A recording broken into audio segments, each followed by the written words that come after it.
Hey guys, what's up? We're the Antler Queens. I'm Kelly, freaky cicada sex keen.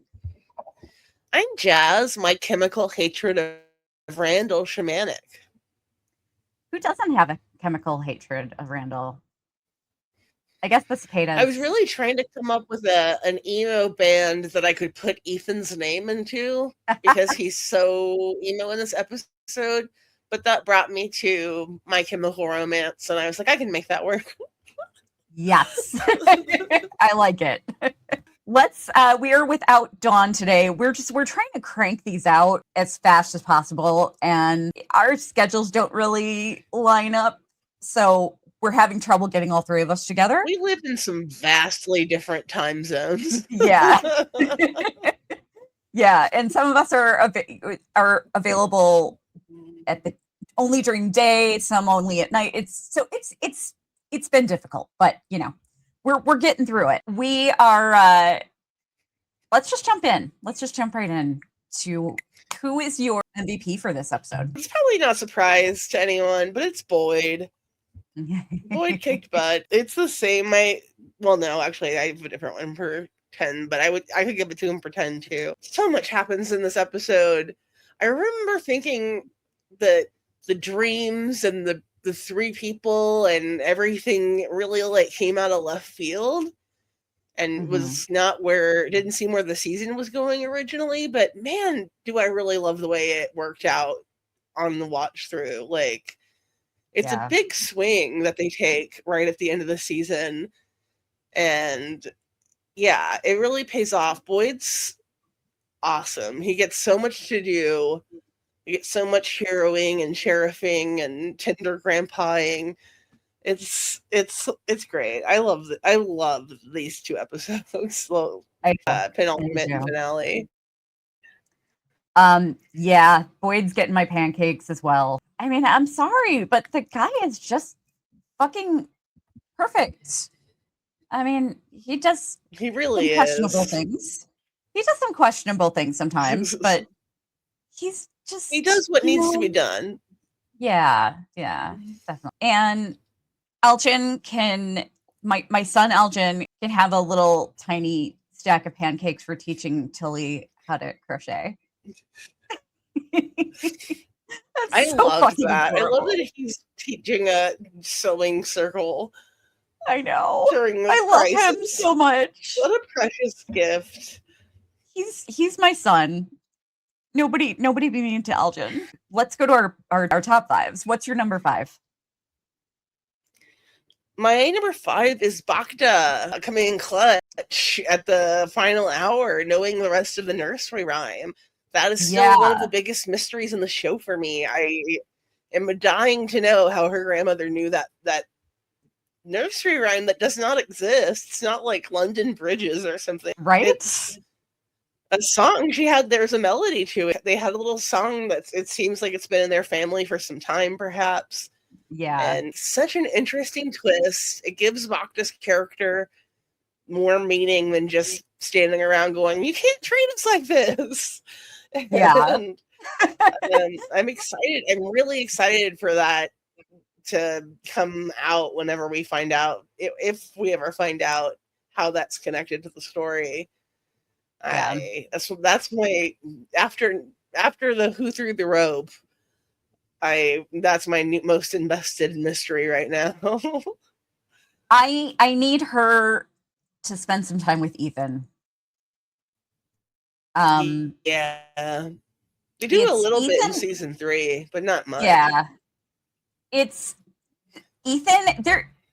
There's a reason that he keeps very calmly asking if someone is dead. He talks about death so calmly. And that to me tells me it's because he's seen a lot of it in Fromville before the Matthews family got there. He had to get used to death very young. His little brother died when he was like 7, 6. Yeah. I'm not sure. Yeah, something like that. I'm not doing 6, 7, sorry, but So my number 5 is Paula's body. I just, it sounds morbid, but I I love when someone gets torn apart on this show because the effects are really cool.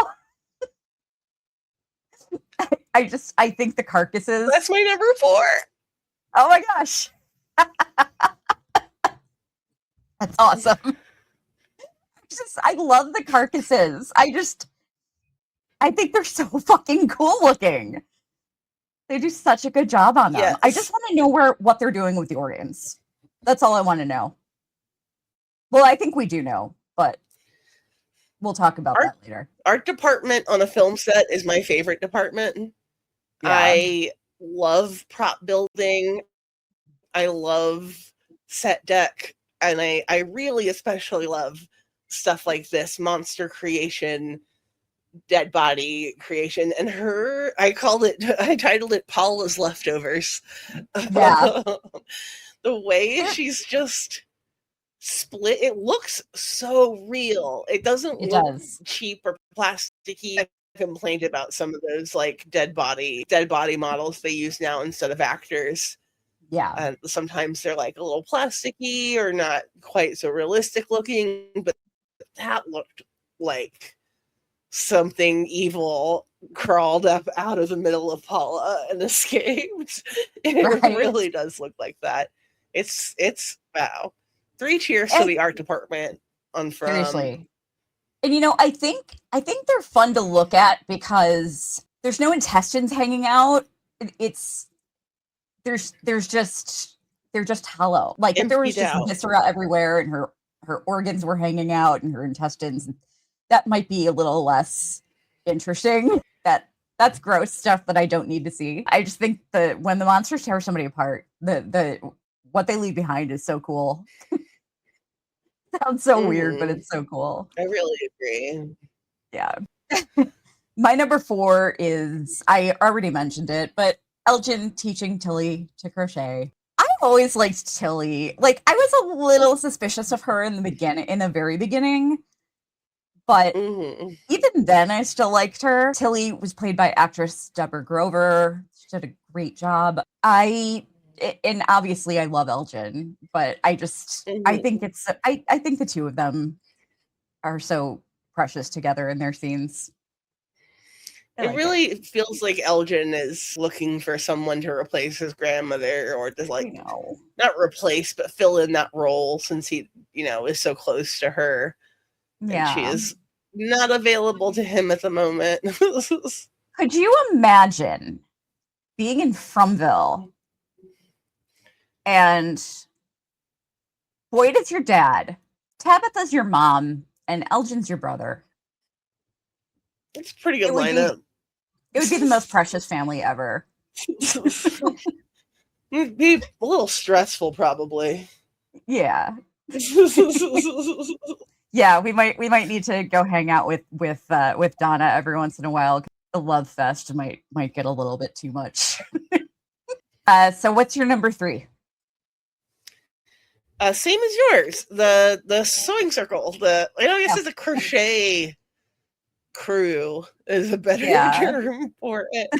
But yeah, I found that scene really sweet. I did not trust Tilly. I have not been a fan of Tilly's for the majority of the run. I do like her a bit more in season 3, but I really do like her and Elgin's relationship. It seems wholesome and protective. I think she feels a responsibility towards all of the younger people in town, it kind of seems. Yeah. She really tries to make herself available for Christy and Marielle and the Matthews kids to some extent, and Elgin and Ellis and Fatima especially. She seems like a good person. It's just such a sweet thing to be doing when you're trying to stay up all night. They're gonna work on crochet work together in their little corner. Yeah, I thought that was so cute. And an apparent didn't set Ethan off like board games did.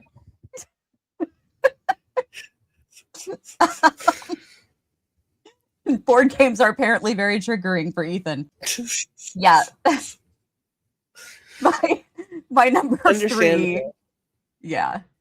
My number 3. Some of the worst fights in my life have been over board games. Sorry. I refer to Monopoly as Divorceopoly.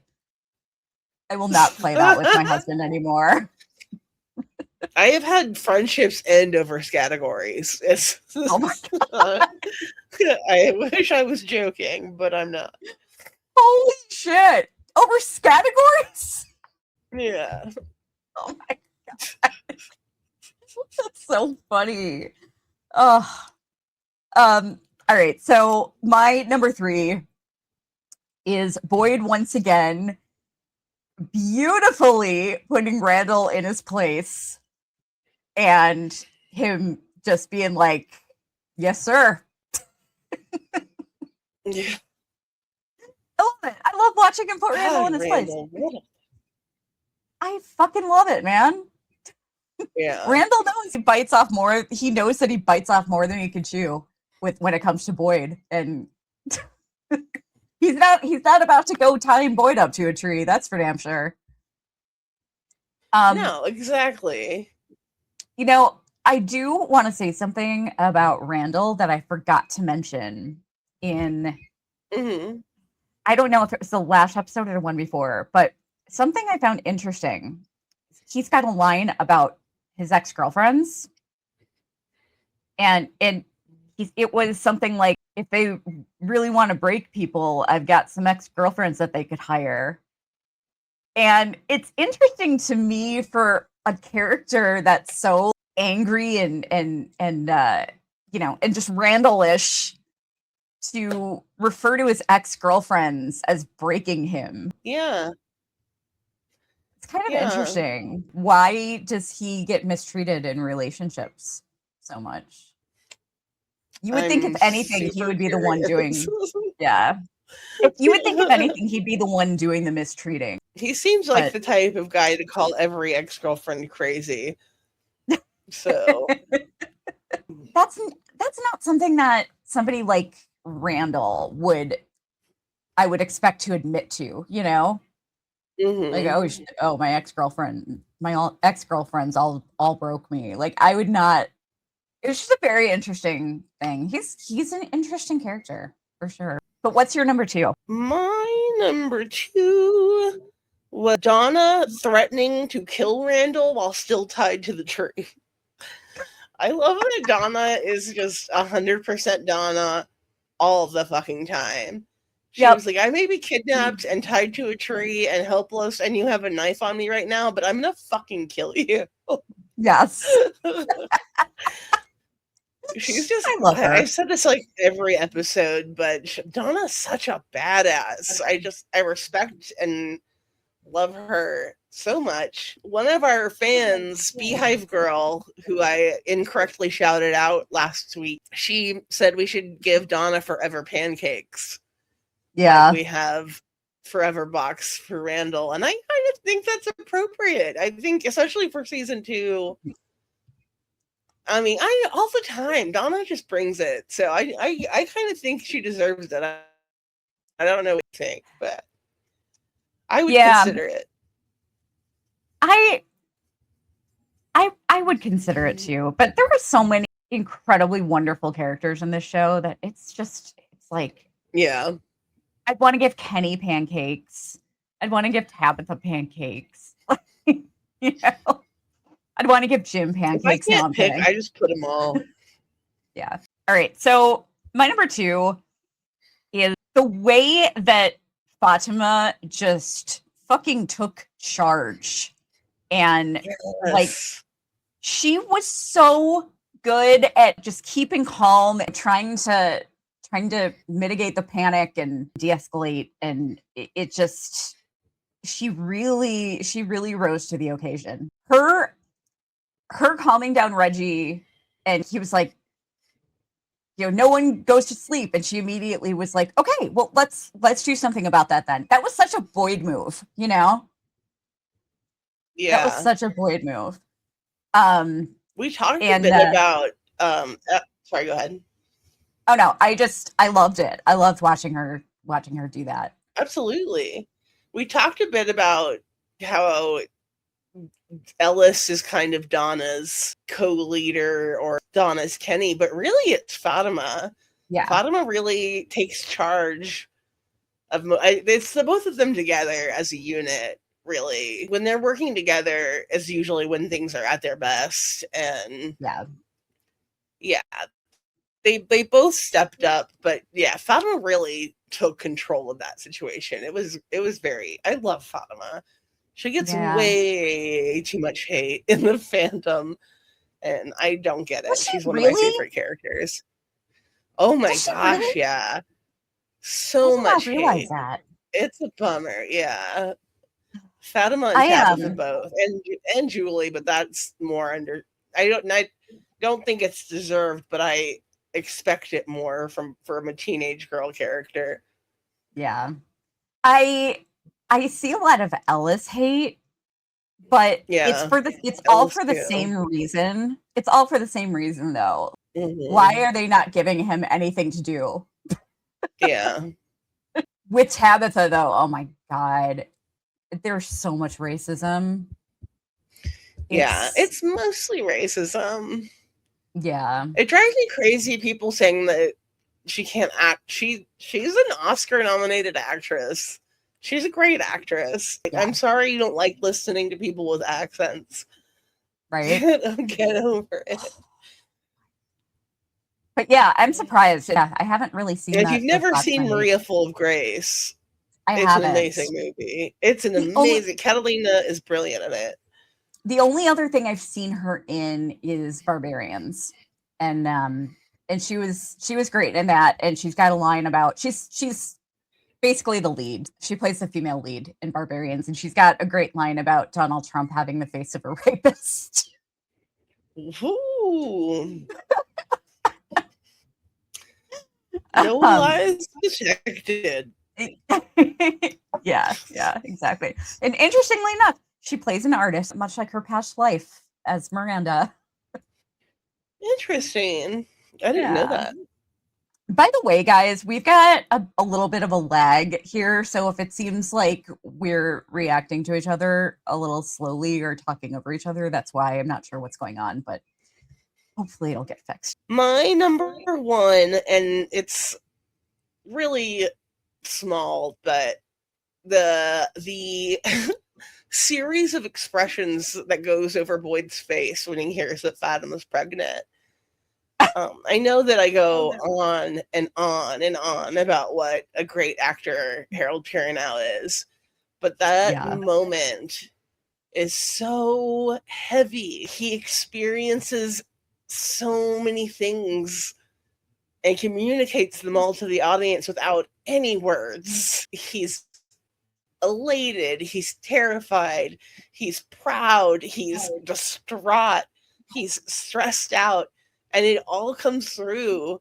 And he just puts his hand on her shoulder and he says it's fine. And they just keep going. He doesn't say anything about it. He knows it could be some kind of unearthly horror, or he knows he could be having his first grandchild. He's becoming a grandparent with his wife gone. I'm sure that was never in his plan. There's so much happening in Boyd's mind when he hears this news that Elgin just spills. Yeah. Nice job, Elgin.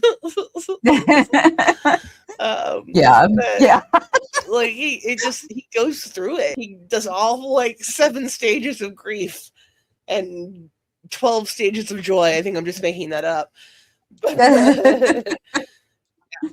Communicated in facial expressions. Yeah. I enjoyed that too. My number one is there was a lot of great acting in this episode that just completely heightened the terror. Kayla Nome, who plays Marielle, fantastic job. Yeah. She was phenomenal. Fatima was phenomenal. There was so much utter chaos. And some of the acting in this episode was just brilliant. Sarah, Avery Conrad, who plays Sarah, great job. Yeah. I think this might have been my favorite episode with her. I mean, this was Mine's the next one. Yeah. But yeah, she was great. And yeah, she's excellent. It really heightened the tension. I felt almost overwhelmed watching this. the most stressful thing I've ever watched. Have you ever seen the movie Mother? I haven't, but I know the plot. I know the plot. I know what happened. Yeah. Okay. I'm aware of it. Let me tell you. I watched it shortly after I had surgery. So I was having trouble staying awake through stuff, and I was on a lot of drugs. I turned on That's Mother. a great way to watch Mother.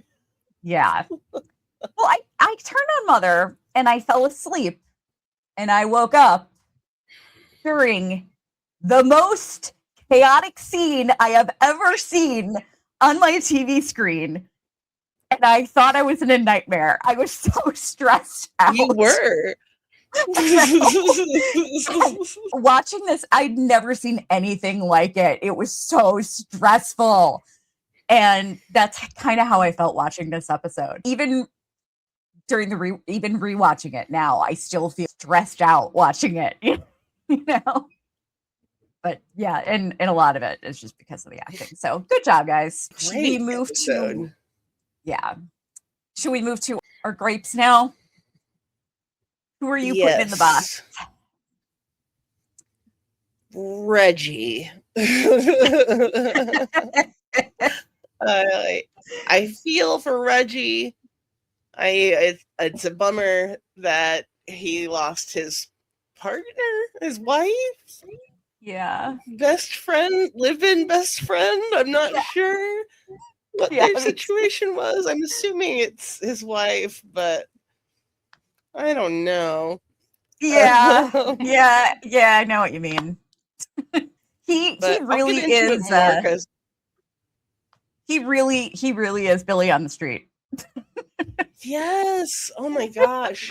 Wild Marjoram said that in our comment section, and it cracked me up so hard. Yeah. He totally is. I hear you. Yeah. He's always remind me of him.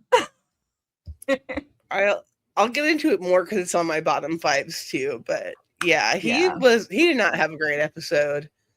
No, he was not super helpful.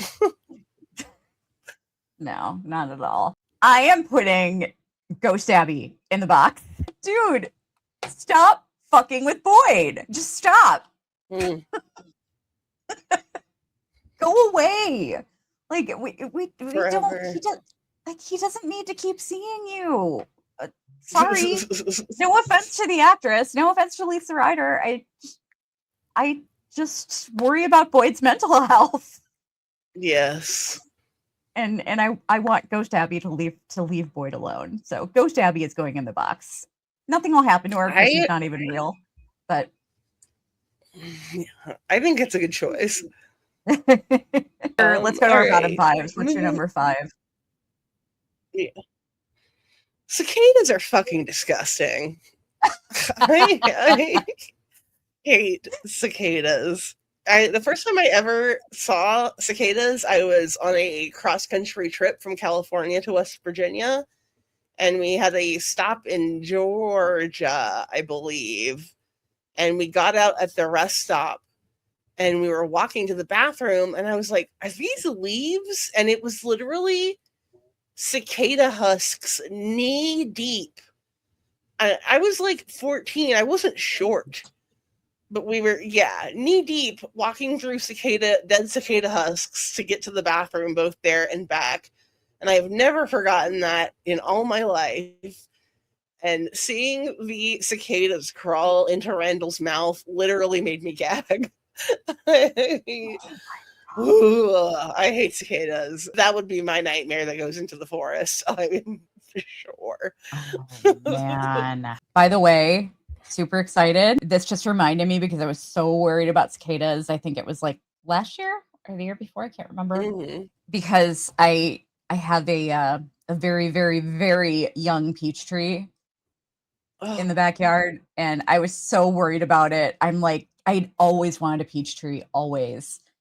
And it bloomed and fruited for the first time last year. I was so worried, and I'm happy to say it's blooming again. It just bloomed today. So excited. Yay. Yeah, I didn't even know it wasn't blooming yesterday, and I didn't even notice it today. But my husband was outside and showed me a picture, and I looked outside. I'm like, oh, what's up? It's the blossoms are so pretty. But yeah, anyway, I'm sorry. The cicadas just reminded me of that. It's lovely. My number 5 is Jim. Why are you like so inconsistent with your concern about your children?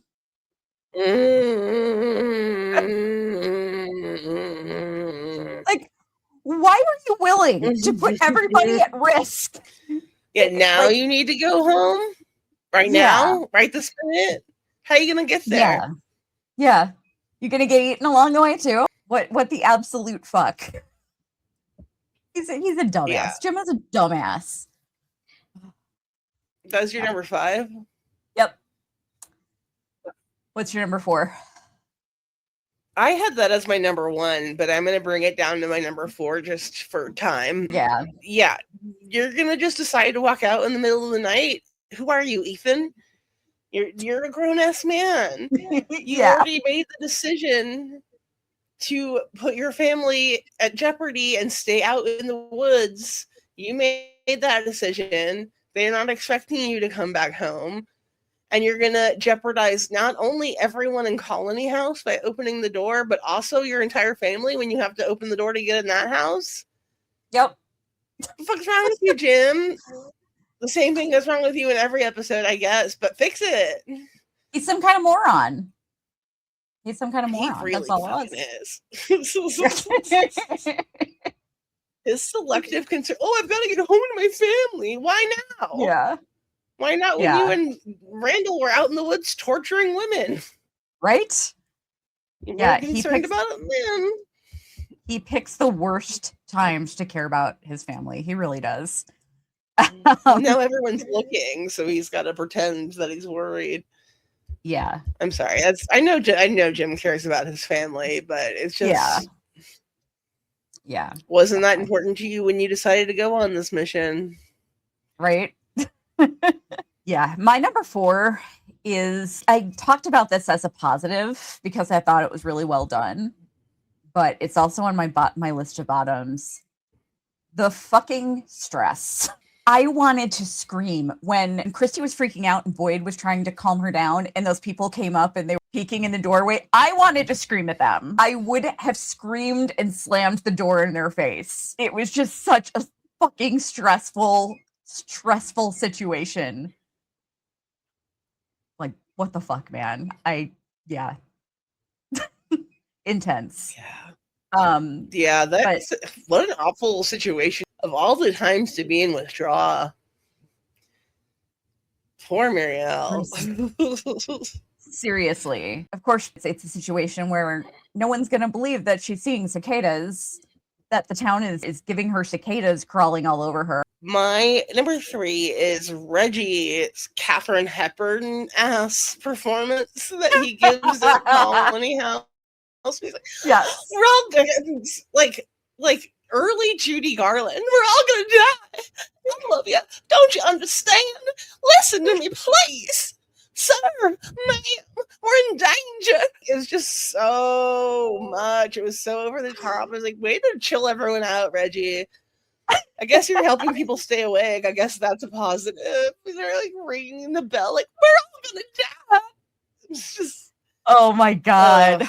That's so hilarious. It drives me crazy. Oh man. My number 3 is my number 3 is why are you being such a douchebag? Our lists are the same. Sorry, I just really wanted to call a 9-year-old kid a douchebag. Yeah, but no. What he said to Victor was so mean. That's supposed to be his friend. He's like the super nihilist suddenly. Mm-hmm. Yeah. And that's not him either. That's not him at all. It's not. Like, I think a part of it is just that he's been dealing with death since he was very small.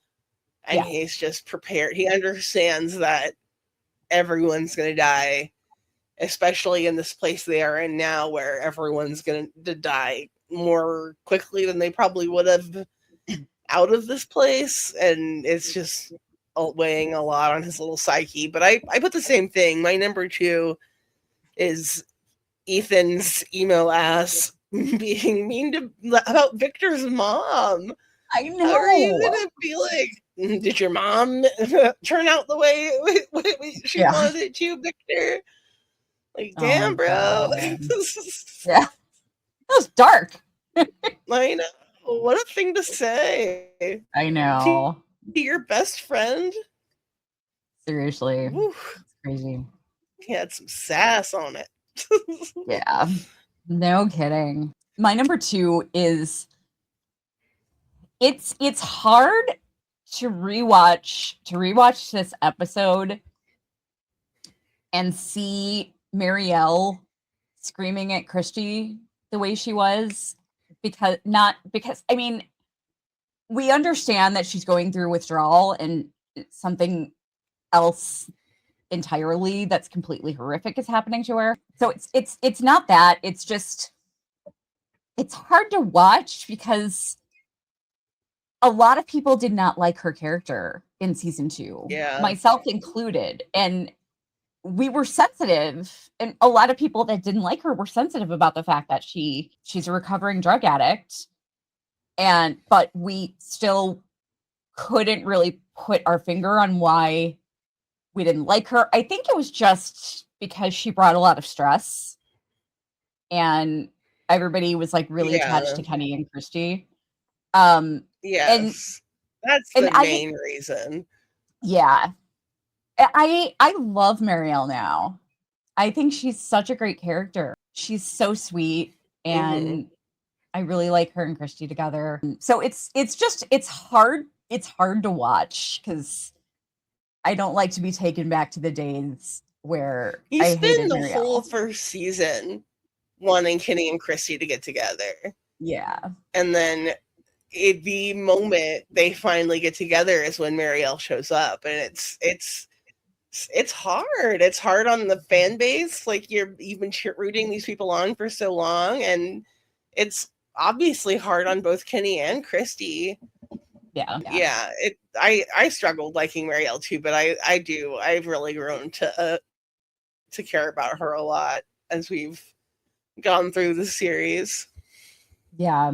And she, I don't want to spoil anything for those who haven't watched ahead, but she is so kind and caring to Randall in season 3. She has a really good heart. And I hate to watch her screaming at Christy that this is her fault. You know? It's hard. It's rough. That sucks. She knew she apologized like immediately. Yeah. But I get it. I get it. What's your number 1? My number 1 is, so Randall's never been to Disneyland. Is that what I'm figuring out?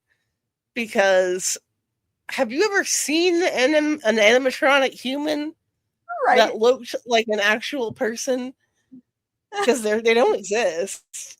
You can never not tell. There's never been an animatronic made, and Disneyland has the highest level manufactured animatronics on the planet. Even Tokyo Disneyland does not have human animatronics that look like people. You can have cartoon character animatronics that look great and realistic and lifelike and perfect, like living 3D models, but you cannot make a human person. Like the Rise of the Resistance ride has an animatronic Finn, and you can tell that's not a real. It's not John Boyega. He looks like wax. It's just the technology does not exist yet. How could you possibly think these monsters are animatronic? I don't know, man. I don't Bad know. Animatronics. Sorry, it was a little bit lower on my list. I had to shift some things around, but that still bothered me so much. Animatronics is your answer? Yes. You think this is Splash Mountain? Like, there's not. You are on the bus every night. They come out and bother you. You think those people are animatronic? Yeah. Okay. He's not the brightest bulb. No. Yeah. Not even the second brightest. Yeah. Yeah, Randall is my number one all around you. He pulled an okay, so if it wasn't bad enough that he tied up Donna, which honestly was the worst part, he pulls a knife on Jim. Yeah. And then throws the keys to the van in the forest. Are you fucking kidding me? And then breaks the window of the RV. Yeah. Compromises everyone's safety on the inside. Yeah. He's a fucking idiot. Asshole. He's a fucking idiot. He's so lucky he got cicated. Yeah. I honestly think, again, I'm not going to spoil anything for those who haven't seen ahead, but I honestly think that the karma that he got in season 3 kind of humbled him a bit. Oh, for sure. As well as, I mean, this whole cicada thing really kind of traumatized him too. Yeah. So that didn't help. Yeah. He needed some trauma, clearly. He did. He definitely did. Yeah, and now I'll not spoil anything, but Randall's a true believer now. He's a true believer in the nightmare of Fromville now. He's completely on board. He's left from it on. Yes. Thank Jesus. Thank God, because it was fucking rough, man. I could not take another full season of that Randall. Whew. Yeah, AJ Simmons is a great actor, though. He's really good. He makes me enjoy hating him. Anything else that you want to throw out there before we get out of here for this episode? Well, this is just a great episode. I really liked it a lot.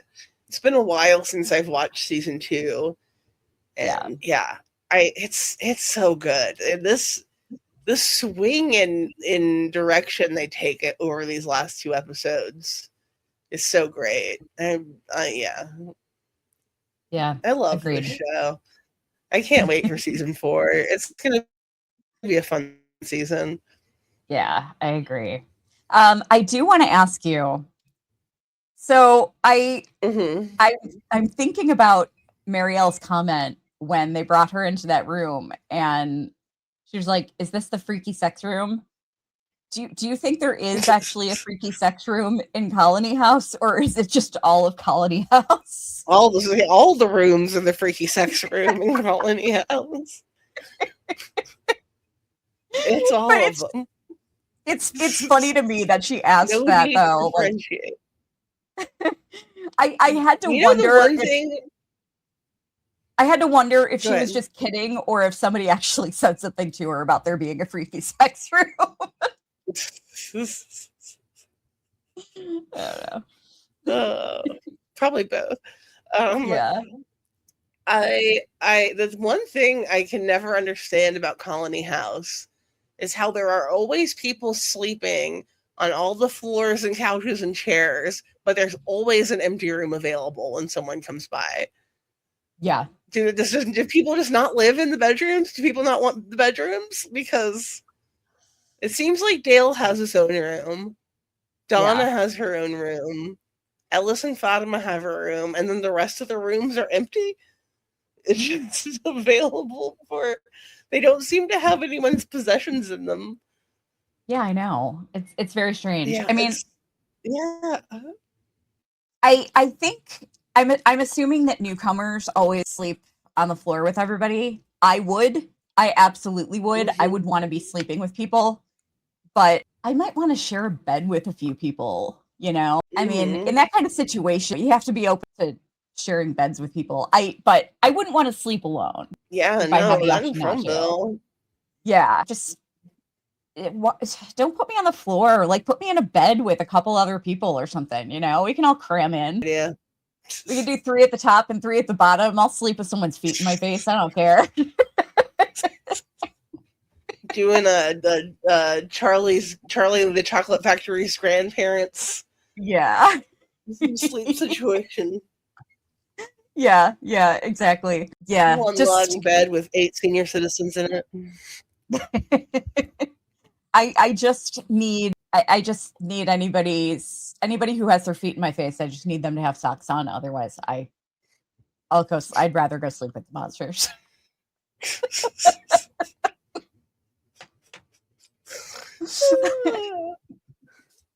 Or I'll send them out with the monsters. But yeah, I don't get it. That's like one big plot hole that's probably the biggest plot hole in this whole show. Yeah. How many bedrooms are in Colony House? That's what I need to know. Yeah. It's because everybody just wants to have sex with each other out in the open. Mm-hmm. That's gotta be it. You know? There seems to only be one bathroom. Yeah. And honestly, I think the bathroom should probably be the freaky sex room, if anything. Or maybe that is the freaky sex room because there's nobody in it. So yeah, that's the smash room. That makes sense. They're all the smash room. Yeah. They're all the smash room. All right. So that is it for us for Ball of Magic Fire. One more to go for season 2, and then we'll be on to season 3 finally. We'll see you in the next one. Turn your notifications on, subscribe if you like our content, please. Otherwise, we will see you next time. Bye. Bye.